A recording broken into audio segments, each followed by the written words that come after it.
नमस्कार, मैं हूं ज्योति प्रकाश रंगा और आप देखना शुरू कर चुके हैं RM न्यूज बीकानेर। आइए डाल लेते हैं बीकानेर में आज दिन भर क्या रहा खास एक नजर।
और अब खबरें विस्तार से। नितिन नवीन भारतीय जनता पार्टी की राष्ट्रीय अध्यक्ष मनोनीत किए गए हैं।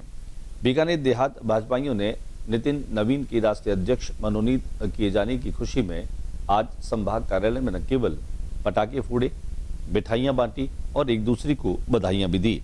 कार्यालय में जिलाध्यक्ष श्याम पंचारिया की अगुवाई में बीकानेर भाजपा देहात पदाधिकारियों कार्यकर्ताओं ने नितिन नवीन को भाजपा का राष्ट्रीय अध्यक्ष बनने पर एक दूसरे को मिठाई खिला करके और बधाई दी। पटाखे भी फोड़े, भारत माता की जय और नितिन नवीन जिंदाबाद जैसे नारों से पूरा संभाग कार्यालय गूंज उठा। आइए दिखाते हैं हम आपको नितिन नवीन की राष्ट्रीय अध्यक्ष बनने की खुशी की वो तस्वीर। और आज उस संगठन को एक नया नेतृत्व मिला है। ये हम सब कार्यकर्ताओं के लिए बड़ा खुशी का दिन है, बड़े उत्साह का दिन है कि भारतीय जनता पार्टी के राष्ट्रीय अध्यक्ष का आज निर्वाचन हुआ है और माननीय नितिन नवीन जी हमारे राष्ट्रीय अध्यक्ष बने हैं।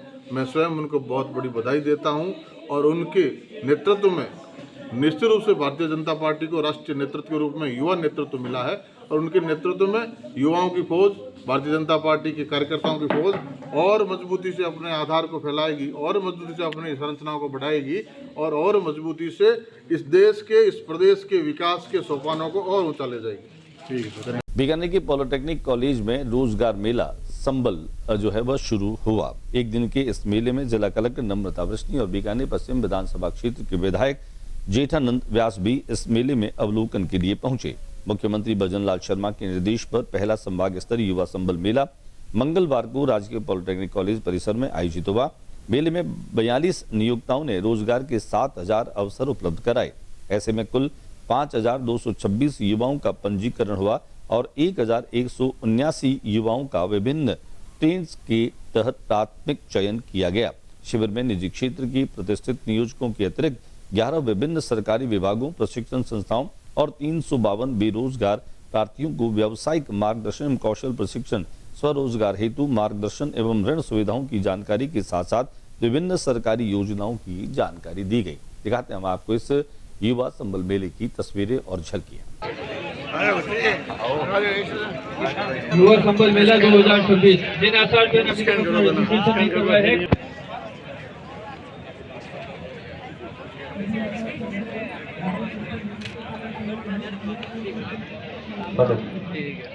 का बहुत बहुत स्वागत है। आज राजकीय पॉलिटेक्निक कॉलेज का ये ग्राउंड जी रोजगार मेला चालू हुआ है, क्या कहना है?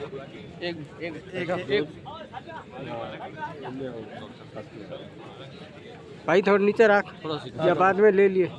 भारतीय चुनाव नमन। हमारी जो सरकार, हमारे यशस्वी मुख्यमंत्री जी, हमारे यशस्वी प्रधानमंत्री जी जो देश का चहुमुखी विकास चाहते हैं और कर भी रहे हैं, और ये मानते हैं कि स्ट्रक्चर तो खड़ा सब जगह होता है, लेकिन जब तक युवाओं को रोजगार नहीं मिलेगा, युवा सक्षम और समर्थ नहीं होगा, तब तक देश जो जहाँ नहीं पहुँच पाएगी। इस दिशा हमारे सरकार, हमारे मुख्यमंत्री प्रधान बहुत संवेदनशील है युवाओं के प्रति, और ये मेले लगाकर, क्योंकि हम मानते हैं कि फैक्ट्रियां। रोजगार मेले पर पहुंची जिला कलेक्टर नम्रता वृष्णि से इस बाबत हमने की विशेष बातचीत। जैसे कि अब हमारे माननीय मुख्यमंत्री महोदय जी के निर्देश और घटना थी, उसके क्रम में ये रोजगार मेला आयोजित किया गया है। इसमें 4000 से ज़्यादा बच्चे अब तक रजिस्टर हो चुके हैं, 1200 से ज़्यादा बच्चों की उपस्थिति भी दर्ज हो गई है। इसमें सभी तरह के रिक्रूटमेंट फॉर्म्स हैं और ज़्यादातर जगहों पर बच्चों को ऑन द स्पॉट रिक्रूटमेंट ही प्राप्त हो रहा है।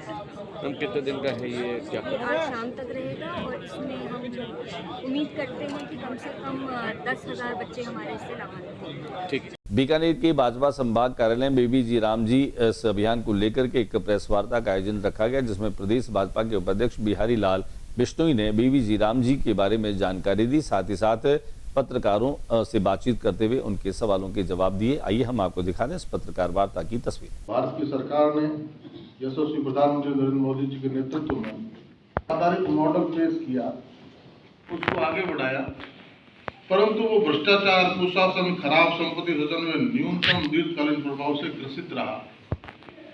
इन संरचनात्मक विफलताओं को पहचानते हुए समय की मांग के अनुसार एनडीए सरकार ने मनरेगा की जगह ग्रामीण रोजगार को विकसित भारत 2000 इस मौके पर हमने प्रदेश भाजपा के उपाध्यक्ष बिहारी लाल बिश्नोई से की विशेष बातचीत। का काम है, भ्रम की राजनीति करने का काम है, भ्रम जाल फैलाने का काम है, उनको नाम पे राजनीति करनी है, काम की राजनीति कभी उन्होंने की नहीं, इसलिए वो जानते भी नहीं।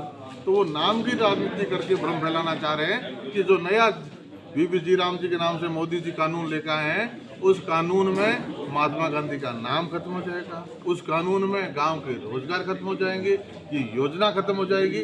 उनको इस कानून को पढ़ना चाहिए। ये कानून जो मनरेगा में 100 दिन का रोजगार था, उसको बढ़ा के 125 दिन के रोजगार की गारंटी दे रहा है। ये कानून विशेष परिस्थिति वाले प्रदेशों में, हिमालयन प्रदेशों में, उत्तर पूर्वी प्रदेशों में, यूटी में, उनमें एक्स्ट्रा और 25 दिन की गारंटी देके 150 दिनों की गारंटी दे रहा है। मतलब 25 से लेकर 50% आपकी आमदनी बढ़ाने की गारंटी दे रहा है। बीकानेर जिले में पिछले 3 दिनों से घना कोहरा छा रहा है। इस घने कोहरे की वजह से विजिबिलिटी जो है वो बहुत कम और न्यून हो रही है। आज भी अनेक जो हैं वो दुर्घटनाएं होती बची। वहीं जानकार सूत्रों के मुताबिक सुजान देसर स्थित बाबा रामदेव मंदिर दर्शनों के लिए जा रहे एक बुजुर्ग दंपति जो है वह कोहरे की वजह से दुर्घटनाग्रस्त उनकी कार होगी। हालांकि यहाँ पर जो लोग थे उन्होंने उन्हें सकुशल बचा लिया। गनीमत ये रही कि उन्हें चोटें नहीं आई। कुल मिलाकर के कहा जा सकता है कि घने कोहरे की वजह से यातायात और परिवहन जो है वो बाधित रहा। हमारे कैमरा प्रतिनिधि शंकर सारस्वत के कैमरे से दिखाते बीकानेर में घने कोहरे की वो तस्वीरें। मुकदमे वापस लेने की मांग को लेकर के पशुपालक संघ ने जिला कलेक्ट्रेट के सामने आज प्रदर्शन किया। पाली जिले के बालराई में हुए डीएनटी महाआंदोलन का मामला बीकानेर कलेक्ट्रेट पर राष्ट्रीय पशुपालक संघ की जिला इकाई द्वारा किया गया विरोध प्रदर्शन।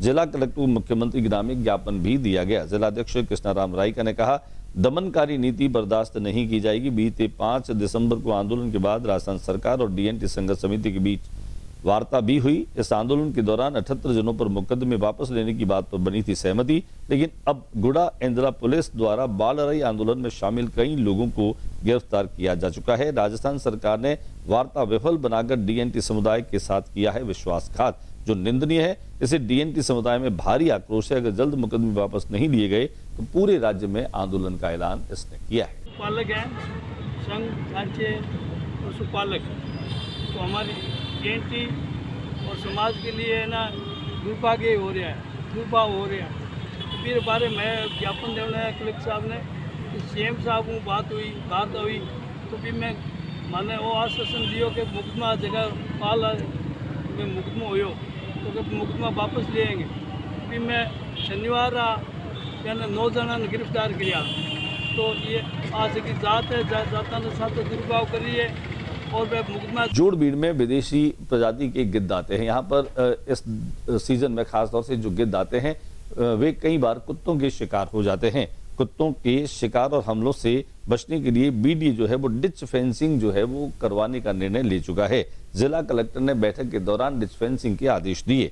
जिला कलेक्टर नम्रता वृष्णि की अध्यक्षता में मानव वन्यजीव संघर्ष पर पहली बार जिला स्तरीय कार्यशाला का आयोजन कलेक्ट्रेट सभागार में किया गया। कार्यशाला में मानव वन्यजीव संघर्ष रोकने और वन्यजीवों के संरक्षण को लेकर कई महत्वपूर्ण निर्णय लिए गए। गिद्ध संरक्षण क्षेत्र जोड़बीड़ में की जाएगी डिच फेंसिंग। बैठक में उप वन संरक्षक श्री जी वेंकटेश ने बताया कि गिद्ध संरक्षण क्षेत्र जोड़बीड़ में दिसंबर जनवरी में हजारों की संख्या में गिद्ध आते हैं। कई बार आवारा कुत्ते गिद्धों पर हमला कर देते हैं। जिला कलेक्टर वन विभाग के अधिकारियों को निर्देशित किया कि उस स्थान को चिन्हित कर ले जहां गिद्ध भोजन के लिए बैठते हैं, उसके चारों ओर बीकानेर विकास प्राधिकरण से जल्द ही जो है वह खाई खुदवाकर और बाड़ बनवा दी जाएगी। दिखाते हम आपको इस बैठक की तस्वीर। महाराणा प्रताप का बलिदान दिवस महाराजा गंगा सिंह विश्वविद्यालय के इतिहास विभाग के द्वारा मनाया गया। इतिहास विभाग के द्वारा इस दिवस को मनाए जाने के साथ बोलते हुए वक्ता प्रबंधन गुरु इंजीनियरिंग कॉलेज के डॉक्टर गौरव बिस्सा ने कहा कि प्रताप के जीवन से आज भी विद्यार्थी जीवन प्रबंधन के गुर सीख सकते हैं। मूल्यों को जीवित रखते हुए सम्मानजनक शांति, सामान्य वर्ग के साथ समन्वय और महिलाओं के प्रति सम्मान का उल्लेखनीय उदाहरण महाराणा प्रताप रहे। उन्होंने अपने उद्बोधन में डॉक्टर बिस्सा ने शिक्षार्थियों के इतिहास बोध की कमी पर भी चिंता व्यक्त करते हुए युवाओं को प्रताप जैसे शूरवीरों की जीवनियां पढ़ने का आह्वान किया। दिखाते हम आपको इस कार्यक्रम की तस्वीर। का वन है मुगलों के पास, उसके बावजूद भाई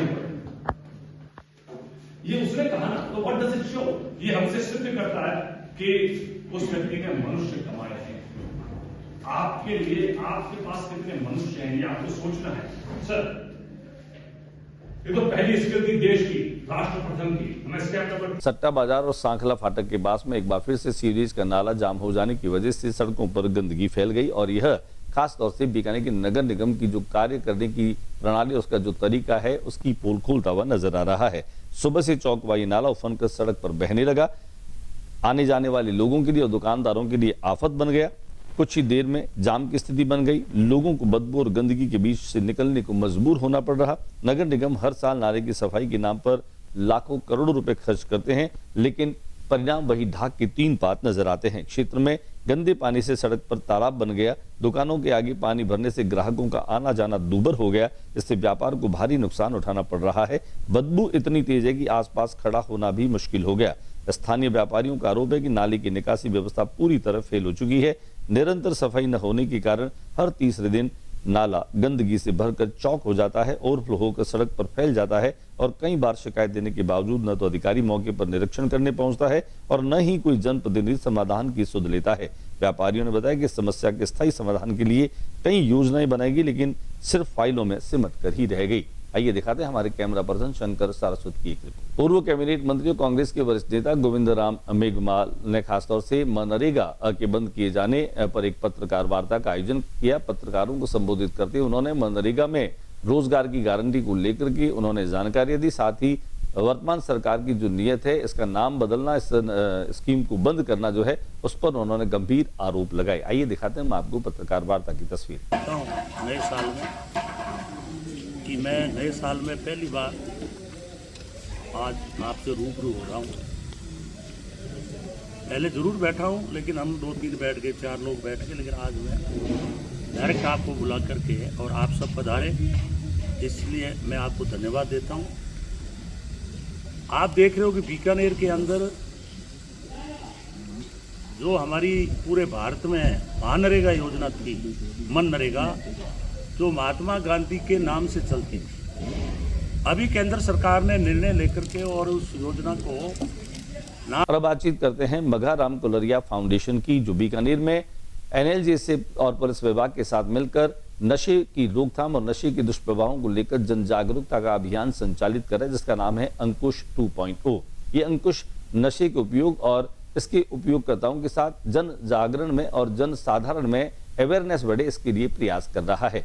बीकानेर के MM ग्राउंड में आज 500 से अधिक छात्र छात्राओं के बीच में उप जिला शिक्षा अधिकारी शारीरिक शिक्षा अनिल बोड़ा ने न केवल इस अभियान के माध्यम से बच्चों को नशे के दुष्प्रभावों की जानकारी दी, बल्कि बच्चों को शपथ भी दिलाई कि वे न तो खुद नशा करेंगे और न ही वे किसी को करने देंगे। कुल मिलाकर के नशे को ना और जिंदगी को हाँ कहने की इस कवायद में यहाँ पर महिला शारीरिक शिक्षिका शीला चूरा ने बहुत ही सुंदर और सहज, बहुत ही सरल कविता के माध्यम से बच्चों को नशा न करने का संदेश भी दिया।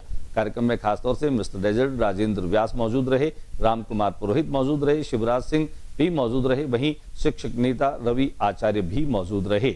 आइए हम आपको लिए चलते हैं MM ग्राउंड, जहां पर मघाराम कोलरिया फाउंडेशन के द्वारा संचालित जन जागरण अभियान के तहत बच्चों को निरंतर नशे के दुष्प्रभावों की जानकारी प्रभावपूर्ण तरीके से दी जा रही है। संयोजक रविंद्र हर्ष ने बताया कि यह अभियान सतत और निरंतर जो है वह चलता रहेगा।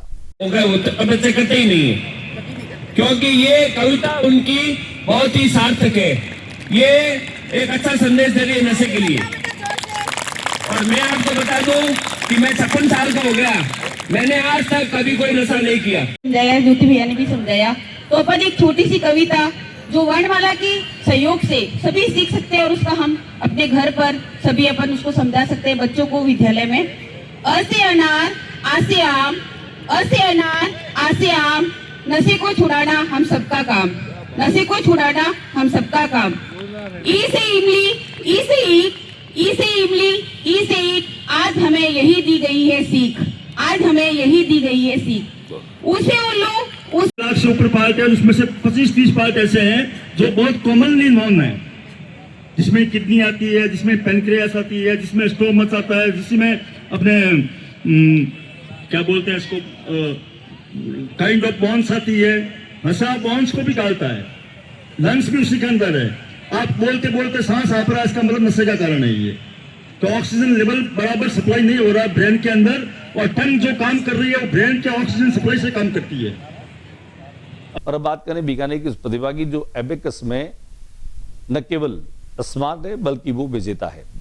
पिछले दिनों जयपुर में आयोजित एबेकस के इस कंपटीशन में यूसी मास जो ऑर्गेनाइज करता है, उसमें बालिका चारवी भोजक ने चैंपियन ऑफ चैंपियंस का खिताब जीत करके अपनी संस्था का और अपने परिवार का और अपने शहर का नाम रोशन किया। छोटी सी बालिका चारवी गणित के बड़े से बड़े कैलकुलेशन सहज कर देती है, कहीं उसको झिझक नहीं होती और कहीं पर भी वो अड़ती नहीं है।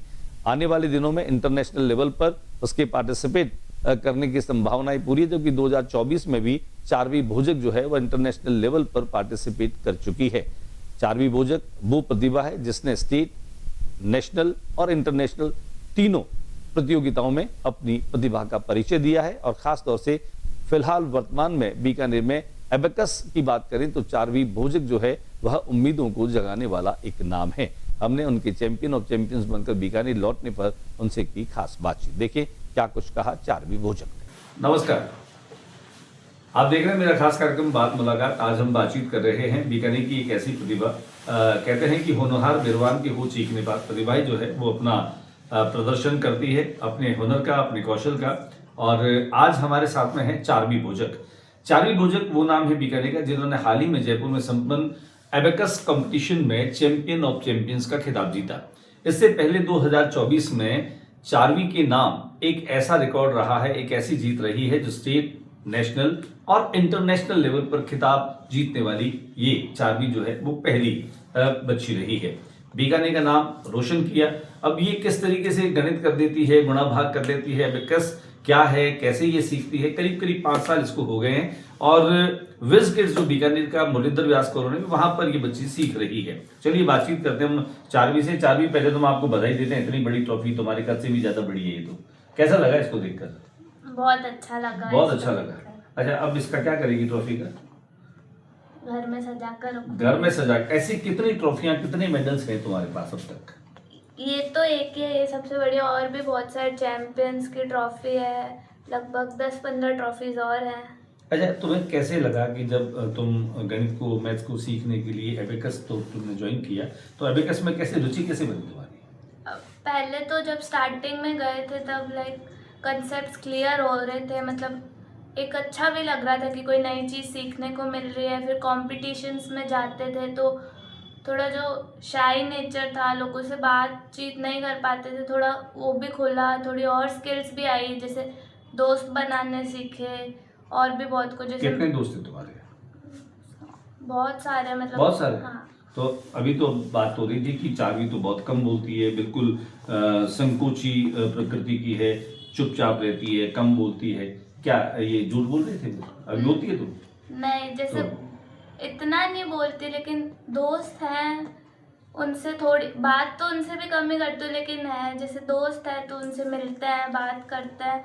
अब बैकर्स में तो जैसे काम से काम आए, प्रैक्टिस करी और चले गए, लेकिन 5-10 मिनट थोड़ी मोड़ी बात कर लेते हैं। अच्छा चार्वी, ये बताओ, तुम्हारे साथ में जो बच्चे सीख रहे हैं, तुम्हारे साथ में भी कंपटीशन है, विज किड्स में भी जो क्लास में तुम सीखने जाती हो, वहाँ पर तुम सबसे फास्ट हो? हाँ। कभी किसी से कोई चुनौती मिली, कंपटीशन मिला, तुम्हें किसी से डर लगा कि ये तुमसे फास्ट कर सकती है, तुमसे बेहतर कर सकती है? ऐसा डर कभी लगा भी नहीं, और जो मतलब मेरे सर और मैम उन्होंने लगने भी नहीं दिया, क्योंकि उन्होंने मतलब यही बताया था कि यहाँ पे कंपटीशन मतलब ऐसा कोई कंपटीशन है, आपके कंपटीशन आप खुद ही हो बस। अच्छा, जब आपने पिछली बार 2024 में स्टेट, नेशनल और इंटरनेशनल लेवल पर भाग लिया था, उस समय कहीं कोई डर था, कहीं कोई, या तुम्हें लगा कि नहीं मैं बहुत आसानी से ये सब कर पाऊंगी? डर तो नहीं था, लेकिन फिर भी एक बार जैसे कंपटीशन देने के बाद थोड़ा सा आता था क्या रिजल्ट आएगा, ऐसा था। बाकी डर तो नहीं था, क्योंकि इतना पता था जितनी मेहनत करी उतना ही रिजल्ट आना है। तो मेरे सेंटर में तो अभी नहीं है। आपके सेंटर में तो अभी आप सबसे बहुत आगे हो। हाँ। चलिए, अब आगे जाकर के तुम बिजनेस वुमेन बनोगी, तुम कोई बिजनेस करना चाहोगी, जैसे राष्ट्र का नाम तुम रोशन कर सको। कोई स्पोर्ट्स वगैरह में रुचि है तुम्हें? हाँ है। क्या? चेस भी खेलती हूँ, बास्केटबॉल भी खेलती हूँ मैं। ज्यादा क्या पसंद है, चेस खेलना है, बास्केटबॉल खेलना? बास्केटबॉल खेलना। तो बास्केटबॉल खेल में कभी कोई सोचा कि आगे तक तुम जाना चाहोगी? अभी तक सोचा नहीं, खेलना चालू किया था, फिर बीच में बंद कर दिया, वैकस का आ गया था कंपटीशन। तो आगे आपके CBSE बोर्ड आ जाएंगे? बोर्ड का तो क्या चलता है। आज के बुलेटिन में बस इतना ही। अगले बुलेटिन में नई गतिविधियों के साथ इस समय चीज चैनल पर फिर मुलाकात होगी। ये तमाम खबरें मेरे YouTube चैनल ज्योति टाइम्स पर आप देख सकते हैं। अगर आपने ज्योति टाइम्स YouTube चैनल को सब्सक्राइब नहीं किया है तो सब्सक्राइब कर लें, उसको आप शेयर करें और अपनी प्रतिक्रियाएं मुझे लिख भेजें। नमस्कार।